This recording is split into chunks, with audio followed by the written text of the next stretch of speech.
আসসালামু আলাইকুম। কেমন আছেন সবাই? আলহামদুলিল্লাহ আমি ভালো আছি। রমজানের জন্য অনেক ব্যস্ততা, তারপরে আবার আমার ঘরে রয়েছে রুগী, তো সব মিলিয়ে ভিডিও আপলোড করা কম হয়। তো আজকে টমেটো সস বানালাম বছর জুড়ে খাওয়ার জন্য। আমি 7.5 কেজি টমেটো নিয়েছি এখানে।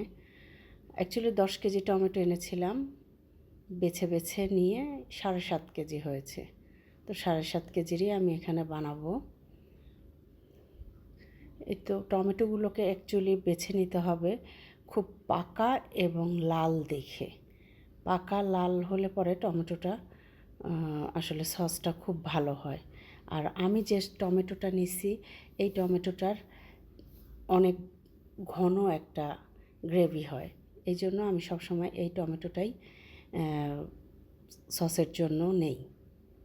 আসলে এই টমেটোটাতে অনেক গ্রেভিটা হয়। তো এই যে টমেটোগুলোকে আমি পিস পিস করে কেটে নিয়ে বিচিগুলোকে বের করে নেব। বিচিগুলোকে আমি সেদ্ধর মধ্যে দেই না, তো বিচিগুলোকে বের করে নেব। বিচিগুলোকে বের করে আমি একটা পাত্রে রাখবো।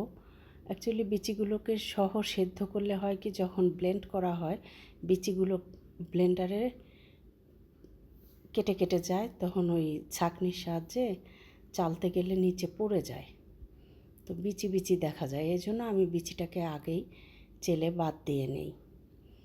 তো ওই তো বিচিগুলোকে আমি একটা পাত্রের মধ্যে রাখবো। রেখে এই যে এখন একটা চালনিতে চেলে আমি বিচিটাকে ফেলে দেব। আর এই যে টমেটোর যে রসটা, এটা আমি সেদ্ধর মধ্যে ইউজ করব। আমি টমেটো সেদ্ধতে কোনো পানি ইউজ করি না। এই রসটা দিলে এই টমেটোটা সেদ্ধ হয়ে যায়, কারণ একটু নরম হয়ে গেলেই তখন পানি এমনিতেই টমেটোর মধ্যে থেকে অনেক বেরোয়। আর এই রসটা আসলে ফেলে দিলে হয় কি, টকটাও অনেক কমে যায়। এই রসটার মধ্যে অনেক টক থাকে, তো টমেটোর মধ্যে এক্সট্রা করে আর টক দিতে হয় না। তো এই যে আমি পানিটা দিচ্ছি, এরপরে আমি সব উপকরণ দেব। আমার উপকরণগুলো আমি 2 ধাপে দেব। এখন সেদ্ধর মধ্যে যে মরিচ, পেঁয়াজ, লবঙ্গ আর দারুচিনি, এই 4টা জিনিস ইউজ করব আমি এখন সেদ্ধর মধ্যে। এই যে সেদ্ধ হয়ে গেছে। সেদ্ধ হয়ে গেলে আমি যে একটা হ্যান্ড ব্লেন্ডারের সাহায্যে ব্লেন্ড করে নেব। ভালো করে ব্লেন্ড করে এটাকে আমি চালনিতে চেলে নেব। চেলে নিয়ে এই যে টমেটোর যে খোসাটা আছে, খোসাটা, তারপরে যে মশলাগুলো ছিল, লবঙ্গ, দারুচিনি, এগুলো ভেঙে ভেঙে গেছে, এগুলোও বাদ পড়ে যাবে। আর এই যে টমেটোর খোসাটা চেলে নিয়ে এখন এগুলো আমি ফেলে দেবো। আর ওটাও খুব সুন্দর একটা ঘন একটা গ্রেভি হয়ে গেছে। এখন এই যে পাত্রের মধ্যে দিয়ে আমি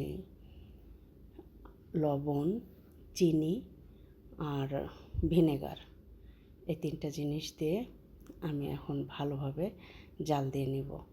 এই ঘন হয়ে আসলে আর একটা প্লেটে তুলে একটু দেখে নিতে হবে হয়ে গেছে কি না।